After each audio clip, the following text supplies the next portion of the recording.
नमस्कार प्रिय विद्यार्थियों, मैं Mahavir Singh associate professor government Lohia college Churu आपके लिए ये इनपुट टैक्स क्रेडिट से संबंधित अभी एक नया वीडियो जो लेके आए हैं वो इस चैप्टर के संबंध में कुछ रूल्स हैं जो कि जो सेक्शन 16, 17, 18 जो सेक्शंस थी उन सेक्शन से संबंधित कुछ रूल्स जो हैं वो जैसे पिछले वीडियो में आपके रूल्स 36, 37, 38, 39 ये रूल्स आपको बताए गए थे। उसी कड़ी में ये रूल नंबर 40 है जो विशेष तौर से ये रूल नंबर 40 जो है चूंकि विशेष परिस्थितियों में दावा करने की विधि और विशेष परिस्थितियों से संबंधित जो सेक्शन थी वो सेक्शन 18 थी। तो सेक्शन 18 के संबंध में जो धारा में जो प्रावधान दिए गए हैं उन्हीं से संबंधित कुछ रूल्स जो हैं वो इसमें थोड़ा से अलग से बताए गए हैं जिनके बारे में अपन पढ़ लेते हैं। चूंकि जब कोई भी रूल पढ़ा जाता है तो सेक्शन के रेफरेंस में ही पढ़ा जाता है, तो अपने को जब रूल 40 की बात जब आती है तो अपन जो है वो सेक्शन 18 को भी इसमें ध्यान रखते हैं। तो इसके अंतर्गत देखिए सबसे पहली बात तो इसमें जो ए पॉइंट जिसका है 1A जो है वो पहला जो रूल है रूल नंबर 1 और उसका ए जो पार्ट है वो क्या कहता है कि यदि कोई कंपोजिशन योजना से सामान्य यानी नॉर्मल टैक्स प्लान में जब कोई जाता है या दूसरी स्थिति ये हो सकती है कि कोई करमुक्त आपूर्ति से वो करयोग्य आपूर्ति हो जाती है। मान लीजिए वो रेंज में नहीं था और अब वो रेंज में आ जाता है, या पहले वो करमुक्त आपूर्ति करता था तो जीएसटी उसमें थी नहीं और अब वो जीएसटी के दायरे में आ जाता है। तो कैसे भी हो, चाहे वो कंपोजिशन योजना से सामान्य कर योजना में चला जाए या कर मुक्ति से कर योग्य की योजना में चला जाए, तो ऐसी स्थिति में जो पूंजीगत सामान की जो इनपुट्स है उस पर चुकाए गए कर की जो जमा है उसको ऐसे सामान की बीजक की तिथि से प्रति तिमाही या उसके भाग के लिए 5% कम करते हुए और शेष राशि का दावा किया जाएगा। तो ये बहुत इंपॉर्टेंट बात होती है। पूंजीगत सामान के बारे में विशेष तौर से इसमें बताया गया है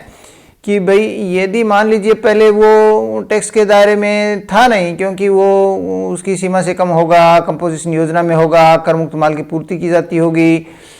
तो अब अगर वो कर के दायरे में आ जाता है तो चूंकि पहले उसको आईटीसी मिली भी नहीं थी, लेकिन पहले जब भी उसने पूंजीगत सामान खरीदा था उसकी बीजक की तिथि से 5% प्रति तिमाही कम करते हुए, और मान लीजिए ऐसी स्थिति हो जाती है कि अगर किसी तिमाही में 1 महीना 2 महीना भी होता है तो भी उसका 5% उसको ले लिया जाएगा। जैसे 3 महीने पूरे हो गए, तीसरी तिमाही में मान लीजिए जो है वो कम रह गया तो भी उसको पूरा 5% कम करते हुए और बाकी जो राशि होगी वो उसके लिए आईटीसी बन जाएगी। नंबर बी पॉइंट क्या कहता है कि यदि पंजीकरण के इस तरीके से मान लीजिए वो ऊपर वाले ए पॉइंट के अंतर्गत वो पंजीकरण के लिए दायी हो जाता है,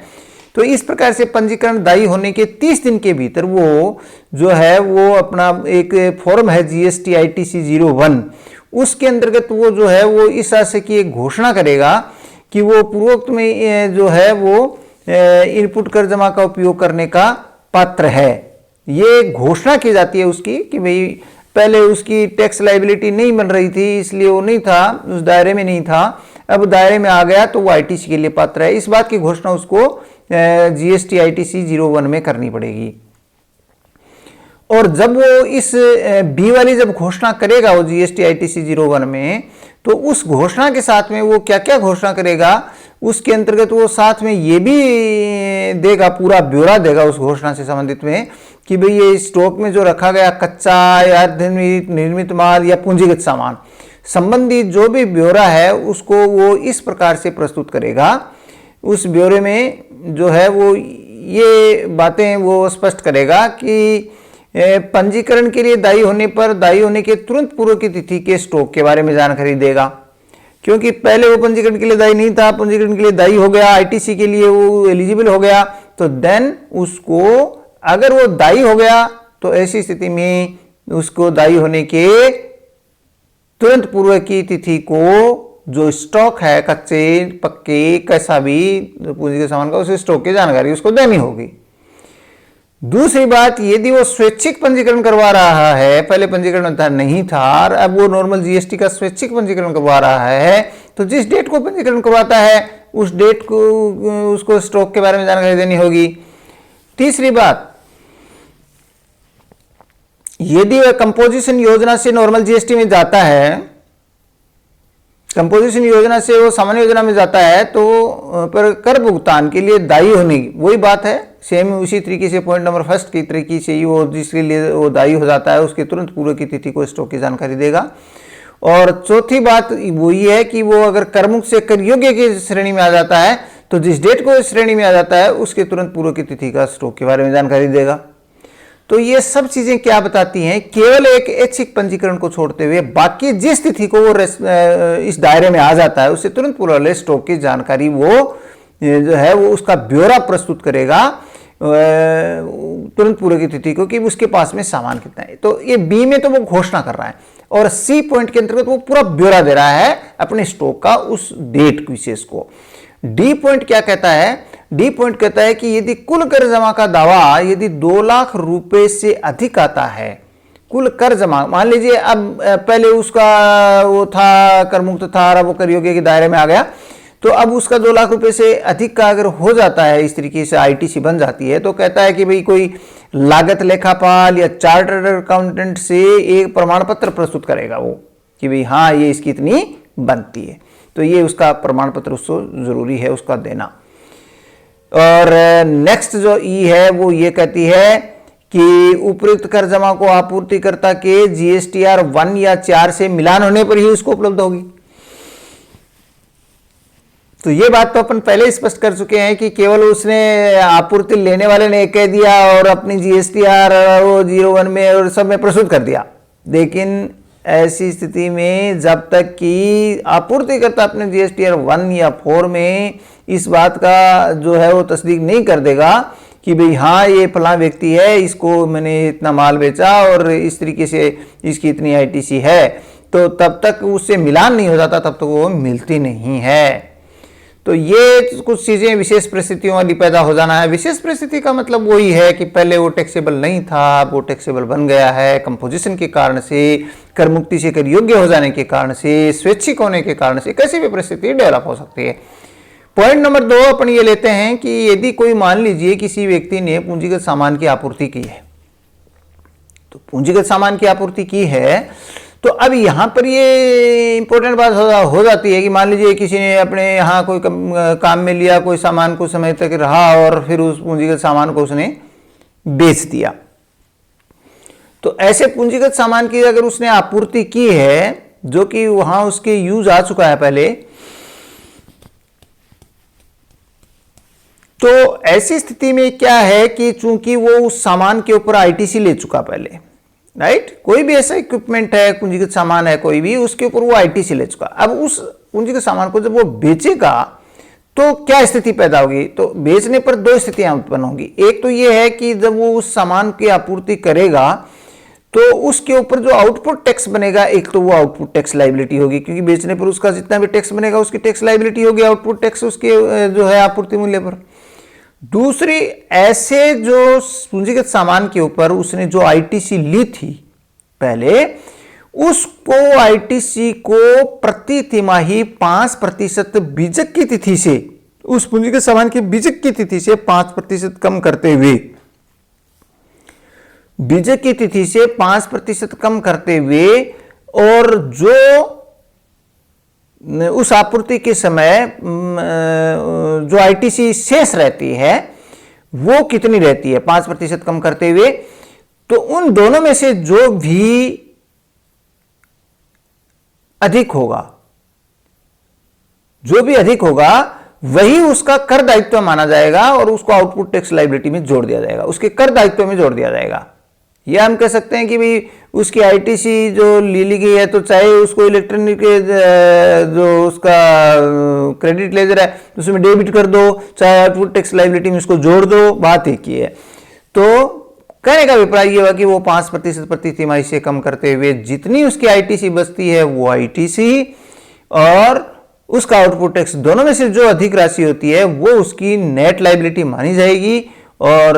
ऐसा है कि जैसे मान लीजिए अब आउटपुट टैक्स लायबिलिटी उसकी 5,000 रुपये बनती है, लेकिन वो ITC घटाने के बाद में जो है वो प्रति तिमाही 5% करते हुए वो 6,000 होती है, तो 6,000 रुपये उसकी टैक्स लायबिलिटी मानी जाएगी, न कि 5,000 रुपये। ये बड़ी एक इंपॉर्टेंट बात है पूंजीगत सामान के बारे में। इसके लिए विशेष परिस्थिति डेवलप हो गई। इसके बाद में अपना ये तो नियम अपना था, वो नियम 40 था, जो कि विशेष परिस्थितियों के संदर्भ में था। और विशेष परिस्थिति का मतलब वहां पर यही है कि पंजीकरण करा लेना, विशेष परिस्थिति के अंतर्गत जब टैक्स फ्री से टैक्सेबल बन जाना है, कंपोजिशन से नॉर्मल में चले जाना, या किसी पूंजीगत सामान के संबंध में जो है वो उसको आपूर्ति कर देना, ये विशेष परिस्थितियां डेवलप हो गई। अब अपन रूल नंबर 41 पर आते हैं।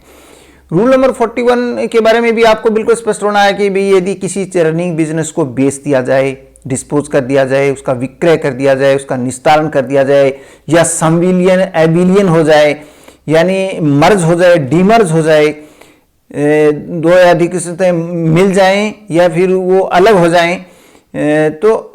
ऐसी स्थिति में क्या रूप हो गए निस्तारण के? विक्रय हुआ, संलयन हुआ, विलयन हुआ, हस्तांतरण हुआ। इन सब कंडीशन के अंतर्गत एकीकरण, पट्टा, विलयन है, तो ये काम अगर किसी पंजीकृत व्यक्ति ने अपने व्यवसाय के संबंध में किए हैं, तो ऐसी स्थिति में जब कोई बिजनेस का विक्रय या विलयन हो रहा है, तो ये कहता है कि भाई जिस व्यवसाय का ऐसा विक्रय निस्तारण हो रहा है, उस व्यवसाय की जो अनप्रयुक्त जो ITC है, जो उसके खाते में अभी पड़ी हुई है, उस व्यवसाय के खाते में पड़ी हुई है जितनी ITC जो है क्रेडिट लेजर में, वो ITC जो है वो हस्तांतरित हो जाएगी। यानी जहां भी जिसको भी वो बिजनेस बेचा जा रहा है, जहां पर भी वो संविलियन हो रही है तो संविलियन के साथ चली जाएगी, और एविलियन हो रहा है यानी डीमर्जर हो रहा है, तो ऐसी स्थिति में जो है वो प्रत्येक की जो संपत्ति के अनुपात में वो ITC उसको ट्रांसफर हो जाएगी। तो ये मर्जर डीमर्जर जैसे भी पोजीशन होती है, कहने का अभिप्राय ये है कि उसी बिजनेस के हस्तांतरण के साथ वो ITC भी हस्तांतरित हो जाएगी। ये इसके अंदर विशेष तौर से एक बात कही गई है। लेकिन इसके अंतर्गत एक बात और है, और वो ये है कि जो पंजीकृत व्यक्ति होता है वो एक CA या लागत लेखापाल द्वारा जारी प्रमाण पत्र भी की प्रति भी एक प्रस्तुत करेगा। किस स्थिति में? एक डीमर्जर की स्थिति में, एविलियन की स्थिति में। चूंकि एविलियन की स्थिति में क्या होता है, एविलियन का मतलब होता है कि 2 या 3 जने अपने अपने हिस्सा बांट करके अलग अलग हो जाते हैं, इसको एविलियन कहते हैं। तो इस एविलियन की स्थिति में प्रत्येक की जो उनकी जो संपत्तियां उनके हिस्से में जाएंगी, उन संपत्तियों के अनुपात में ही वो चला जाएगा, क्या ट्रांसफर हो जाएगी क्रेडिट। लेकिन इसके बारे में एक कहता है कि प्रत्येक लागत लेखापाल को ये प्रमाण पत्र देना पड़ेगा, जारी प्रस्तुत करेगा कि भाई ये जो हस्तांतरण हुआ है वो वैध है, क्योंकि दायित्वों का हस्तांतरण भी हो गया है। अगर दायित्व ट्रांसफर नहीं होते हैं तो क्रेडिट भी ट्रांसफर नहीं होती है, इसलिए ये घोषणा जो है वो सर्टिफिकेट देना जरूरी होता है कि उनके दायित्वों के हस्तांतरण के प्रावधान कर दिए गए हैं। तो इस बात की प्रति जो है वो प्रमाण पत्र की प्रति वो प्रस्तुत करेगा, तभी इसकी ट्रांसफर होगी। और अब ये बात तो यहाँ पर क्या होगा कि भाई ये जो अभी बात बताई है पॉइंट नंबर 1 में 41 के, ये कहता है कि ये सब चीजों की वो के लिए अनुरोध कर रहा है कौन? वो पंजीकृत व्यक्ति या व्यवसाय जो जिसका जो है वो मर्जर डीमर्जर जो हो रहा है, जैसा हो रहा है, उस जहां से वो ट्रांसफर होनी है, जहां से वो जिसको ट्रांसफर होनी है उसके लिए ये कहते हैं कि भाई GST ITC 02 एक जो फॉर्म होता है, उस फॉर्म के अंदर वो अनुरोध करता है कौन? ट्रांसफर करने वाला ये रिक्वेस्ट करता है, और ये प्रमाण पत्र वगैरह की जरूरत पड़े तो वो भी साथ में लगाता है। ये प्रस्तुत पूरे जमा का ब्यौरा कि भी उसके रजिस्टर में इतनी जमा है और उसको वो ट्रांसफर करना चाहता है, इसके अनुरोध करता है। अब क्या होता है कि सेकेंड पॉइंट में ये बताता है कि हस्तांतरित जो होता है वो जो है वो इस प्रकार के जो ऊपरी वाले में जो ब्यौरा दिया गया है उसके अपने कॉमन पोर्टल पर वो स्वीकृति प्रदान करता है, और स्वीकृति प्रदान करने पर उसको जीएसटी ITC 02 फॉर्म में निर्दिष्ट उपयुक्त जमा को उसके इलेक्ट्रॉनिक जो है वो जमा खाता बही में जमा कर दिया जाएगा। सिंपल सी बात है। यानी 1 नंबर में वो रिक्वेस्ट करता है ट्रांसफर, और 2 नंबर पॉइंट के अंदर जो ट्रांसफेरी है वो उसको एक्सेप्ट करता है। जो ही वो एक्सेप्ट करेगा वो ट्रांसफर हो जाएगी। बस इतनी सी बात है। दोनों के, एक प्रपोज कर रहा है, दूसरा उसको एक्सेप्ट कर रहा है। दोनों चीजें पोर्टल पर चल रही हैं। पोर्टल पर वो जीएसटी ITC 02 में वो ब्यौरा देता है और वो आवेदन करता है, और इसी तरीके से ये है वो उसको एक्सेप्ट करता है उसको पोर्टल पर, और ये एक्सेप्ट करते ही उसके इलेक्ट्रॉनिक जो है वो क्रेडिट लेजर के अंदर वो क्रेडिट को ट्रांसफर कर दिया जाएगा। ये बातें दोनों हैं वो रूल नंबर 41 के अंतर्गत दी गई हैं। अभी 42 नंबर जो रूल है वो अपना एक बड़ा महत्वपूर्ण रूल आता है, जिसके अंतर्गत जो है वो जो इनपुट्स हैं, जिन इनपुट्स को धारा 17(1) और 17(2) वाले जो इनपुट्स हैं, इनकी कर जमा के निर्धारण और उल्टाव की विधि है। ये एक्चुअल में 17(1) और 17(2) वाले वो कौन से थे, जो कि जैसे कुछ इस प्रकार के इनपुट्स थे जिनको जो है वो व्यवसाय के लिए यूज किया, कुछ को गैर व्यवसायिक यूज के लिए यूज किया, फिर कुछ कर मुक्त थे, कुछ कर योग्य थे। तो ऐसे इनपुट्स जिनका यूज कर मुक्त माल के लिए की आपूर्ति में किया जाता है, कुछ को कर युक्त माल की आपूर्ति में किया जाता है, कुछ व्यावसायिक प्रयोग के लिए है, कुछ निजी प्रयोग के लिए है। ये 17(1) और 72 के अंतर्गत दी गई हैं। वो इस प्रकार की आपूर्ति से संबंधित जो इनपुट्स हैं उनके बारे में 17(1) और 72 थे। जब हम इस रूल को, जैसे मैंने अभी आपको बताया था कि रूल नंबर 40 है, उसको अब सेक्शन 18 के करंटली हम इसको स्टडी करते हैं। उसी तरीके से रूल नंबर 42 को भी अपन सेक्शन 17(1) और सेक्शन 17(2) के साथ अध्ययन करेंगे। तो उसके अंतर्गत जो बताई गई है कि भाई ऐसे इनपुट्स जो होती हैं उनकी बातें क्या होती हैं, वहां पर 2 बातें स्पष्ट हैं कि इस प्रकार की जो 17(1) और 72, या हम करें कि रूल नंबर 42 के अंतर्गत जो इनपुट्स होती हैं उनकी जो ITC होती है उसकी 2 गत होती हैं। एक गत तो ये होती है कि वो कितनी जो है वो टोटल इनपुट जो टैक्स क्रेडिट की एलिजिबिलिटी होगी, यानी टोटल एलिजिबल इनपुट ITC कितनी होगी, कितनी एलिजिबल होगी, कितनी एलिजिबल ITC बनेगी, एक तो ये, और कितनी जो ITC है उसको रिवर्स कर दिया जाएगा, कितनी ITC को रिवर्स कर दिया जाएगा। ये 2 चीजों के बारे में इस रूल के अंतर्गत बताया गया है कि कितनी वास्तव में एलिजिबल है और कितनी को रिवर्स किया जाएगा। रिवर्स करने का मतलब तो ये होता है कि भाई आपने पहले दे दी है कोई ITC या गलत दे दी है, जैसा भी है, तो उसको वहां से हटाया जाएगा और वो वापस उसके खाते में डेबिट की जाएगी। क्योंकि कोई चीज इलेक्ट्रॉनिक क्रेडिट लेजर में आपके क्रेडिट कर दी, अब वो जब उसमें उस क्रेडिट कर दी आप उसके लिए एलिजिबल ही नहीं हो, तो ऐसी को रिवर्स किया जाएगा, उसको रिवर्ट किया जाएगा कि भाई कोई भी परिस्थिति पैदा होने के कारण से भी हो सकता है, किसी भी कारण से, तो ऐसी जो रिवर्स की जाने वाली जो होती है या पलटने वाली जो चीज होती है उसके बारे में आपको बताना होता है। यानी रूल नंबर 42 आपको ध्यान रखना है कि कुछ कर मुक्त माल, कुछ कर योग्य माल के लिए आपूर्ति का यूज होता है, और ऐसी स्थिति में कुछ निजी प्रयोग के लिए, कुछ व्यावसायिक प्रयोग के लिए यूज होता है। तो फिर ऐसी स्थिति में जब डेवलप हो जाती है तो वहां पर कितनी ITC एलिजिबल होगा और कितनी रिवर्स होगी। तो इसके लिए जो है वो रूल नंबर 42 जो है वो क्या कहता है, इसके बारे में अपने को ध्यान करने की यहाँ पर जरूरत है। तो इसके लिए देखिए क्या होता है, इसमें 2-3-4 बातें हैं जो मैं आपको थोड़ा सा बात यहाँ पर शुरुआत में जो ये लिखा गया है इसके बारे में मैं आपको बता देता हूँ कि भाई देखिए जितना उसने इनपुट खरीदा, परचेज किया या लिया आपूर्ति, उस पर जितनी इनपुट थी वो एक तरह से टोटल इनपुट क्रेडिट थी, टोटल इनपुट टैक्स क्रेडिट थी, टोटल इनपुट क्रेडिट, जिसका नाम इसने T से दिया है। अब वो जो खरीदा गया था उस टी में से एक तो इस तरीके की टी थी, टैक्स था जो इनपुट टैक्स जमा कराया, जो एक्सक्लूसिवली मतलब केवल और केवल इस तरीके के इनपुट हैं जिनका यूज पूर्ण रूप से एक्सक्लूसिवली जो है वो एग्जम्प्ट नॉन बिजनेस यूज के लिए किया जाता है। तो वो तो बिल्कुल सीधे सीधे पता है कि ये नॉन बिजनेस यूज की सप्लाई की है, इतनी exclusively for non business use, तो उसको T1 का नाम दे दिया। दूसरी एक्सक्लूसिवली एग्जम्प्ट सप्लाई के लिए है तो वो T2 हो गई, वो T2 हो गई, यानी T1 जो एक्सक्लूसिवली नॉन बिजनेस यूज के लिए,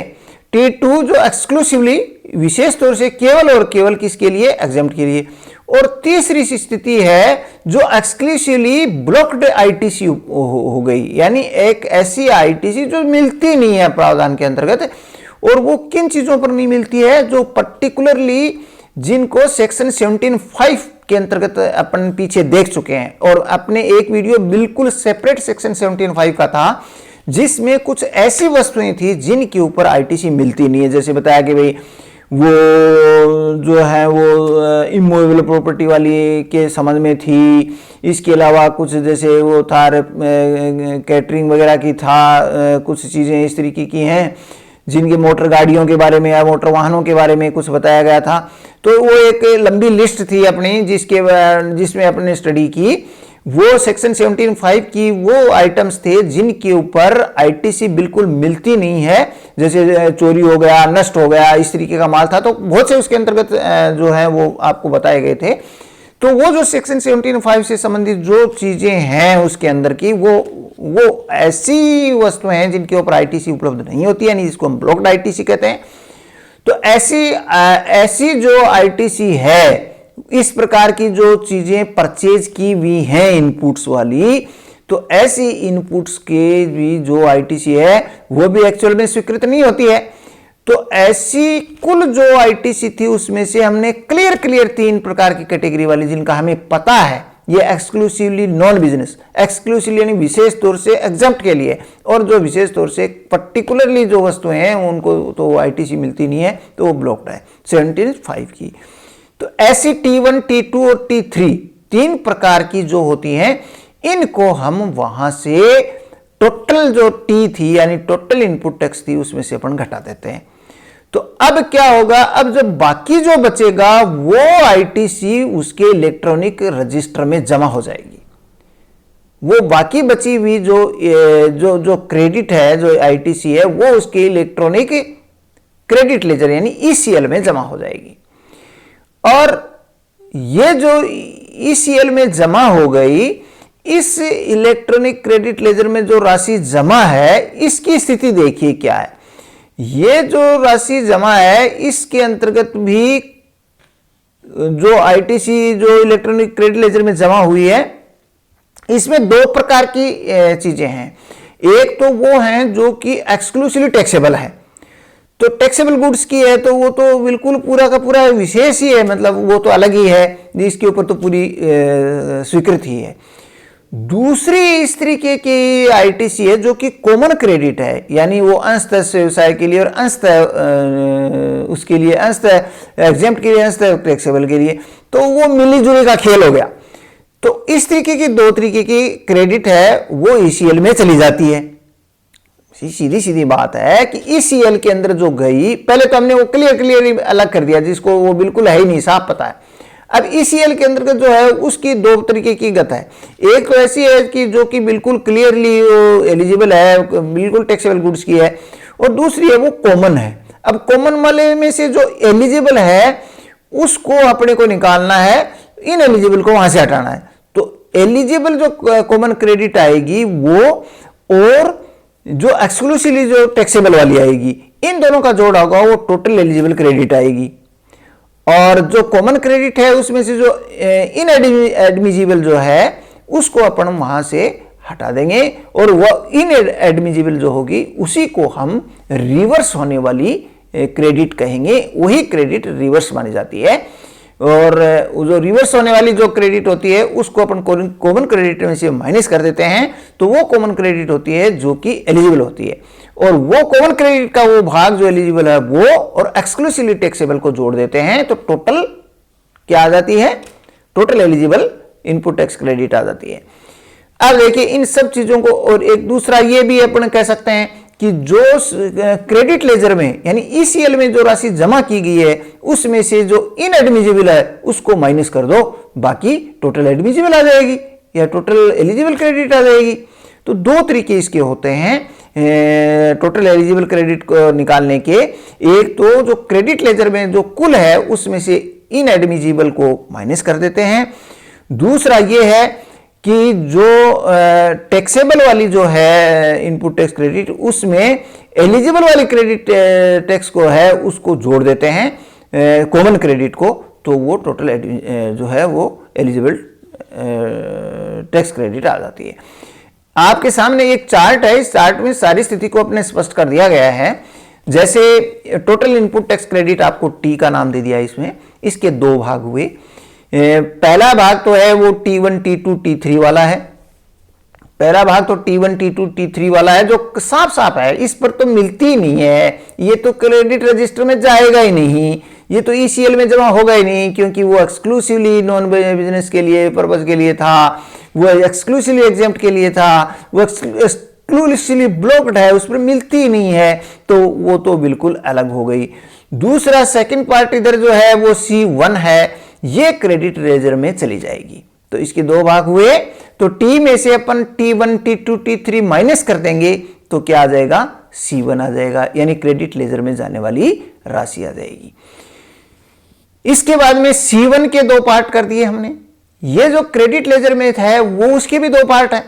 क्रेडिट लेजर में गई राशि के भी दो पार्ट हैं। एक तो वो पार्ट है जो कि एक्सक्लूसिवली टैक्सेबल का है, जिसके ऊपर तो भाई पक्का पक्का ही है कि उसके ऊपर तो वो राशि तो है उसके बनेगी। और दूसरी वाली जो क्रेडिट है वो कॉमन क्रेडिट है। अब देखिए ये कॉमन क्रेडिट है, ये कॉमन क्रेडिट का मतलब ये है, यहां पर कॉमन क्रेडिट किसको कहते हैं, वो क्रेडिट ऐसी है जिसको वो मिली जुली का खेल है, यानी जिसमें अंशतः व्यवसाय, अंशतः निजी और अंशतः कर मुक्त और अंशतः कर योग्य, इस तरीके का सा मामला है। मेरे साफ साफ ये पता नहीं है कि कितनी किससे रिलेटेड है, इसलिए एक बार तो उसको जमा कर दिया हमने। अब हम इसमें से जो इनएलिजिबल वाला पोर्शन है वो माइनस करेंगे।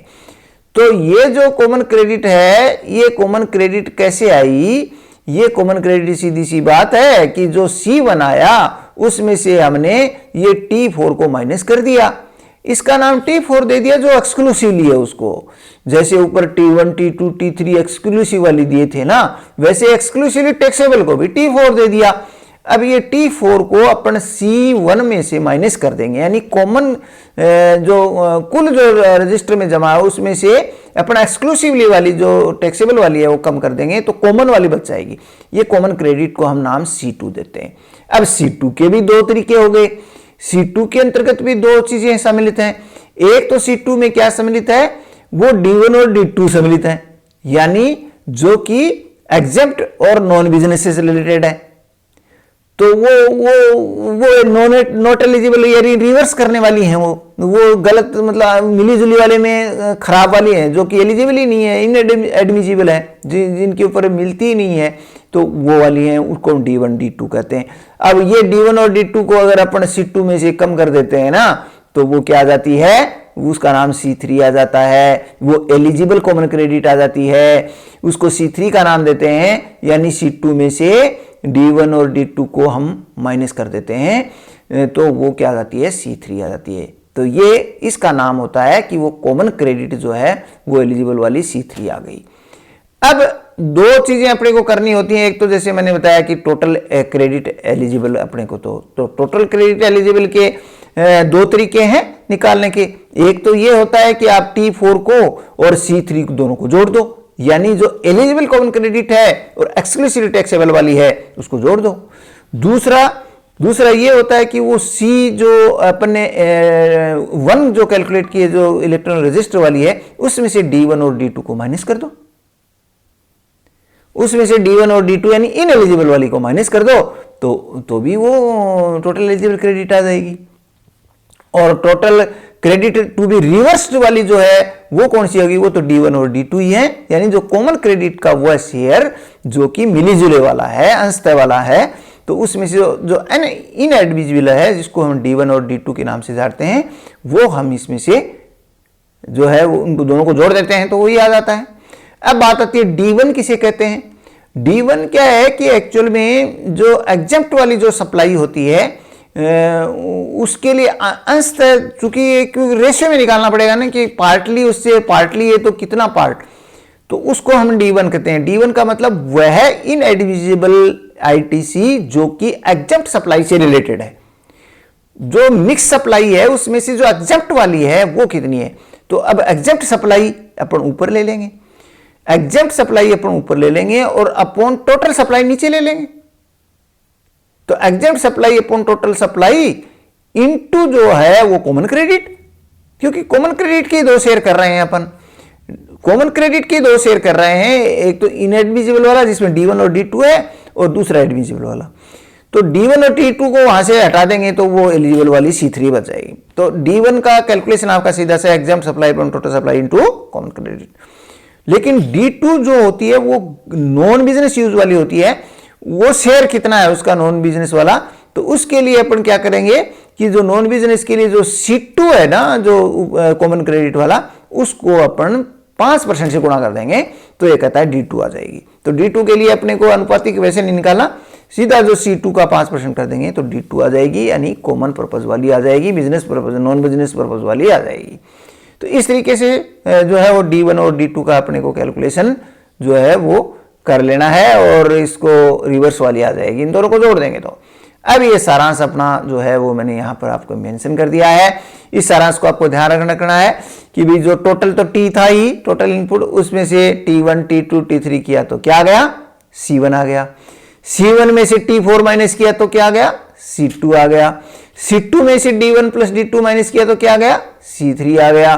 और D1 कैसे कैलकुलेट किया, exempt supply total supply into C2, और D2 कैसे किया, C2 into 5%। Total credit eligible दो तरीके से निकल सकती है, T4 में C3 जोड़ दो या C1 में से D1 और D2 माइनस कर दो, और टोटल क्रेडिट रिवर्स है वो D1 प्लस D2 हो जाएगी। तो ये आपके रूल नंबर 42 के अंतर्गत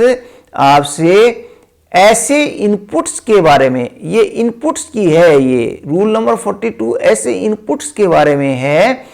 जिनकी आईटीसी एलिजिबल होगी और कितनी रिवर्स की जाएगी।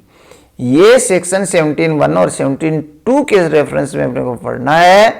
ये 17(1) और 17(2) जैसे मैंने आपको बताया कि वो ऐसी हैं जो अंशतः व्यवसाय वाली, अंशतः जो है वो टैक्सेबल वाली है, टैक्सेबल गुड्स वाली हैं, और अंशतः करमुक्त वाली हैं, अंशतः व्यवसाय वाली हैं, अंशतः गैर व्यवसाय वाली हैं। तो ऐसी जो कैटेगरी वाली जो चीजें हो गई तो उसके अंदर जो एक्सक्लूसिवली अलग तो कोई भेद ही नहीं है, लेकिन वहां पर कॉमन क्रेडिट होती है। कॉमन क्रेडिट में से अपने को चीरफाड़ करनी पड़ती है, जो सबसे इंपॉर्टेंट होती है उसके लिए अपने ये तरीका बताया गया है। तो इन तरीकों को अपन ध्यान में रखते हुए टोटल एलिजिबल क्रेडिट और डिसअलाउड क्रेडिट को अपन या रिवर्स क्रेडिट को अपन कैलकुलेट कर सकते हैं। तो ये तरीका आपको बताया गया है। इसमें ये अपना यहाँ पर रूल नंबर 42 जो है वो अपना पूरा होता है। अगले व्याख्यान के अंतर्गत अपन रूल नंबर 43 है वो पूंजीगत सामान यानी कैपिटल गुड्स वाले के बारे में भी इसी तरीके से जो है वो आईटीसी को कितनी है वो आईटीसी स्वीकृत होती है तो उसको रिवर्स किया जाता है, उसके बारे में भी रूल नंबर 43 के अंतर्गत अपन अध्ययन करेंगे। आज के लिए इतना ही, धन्यवाद।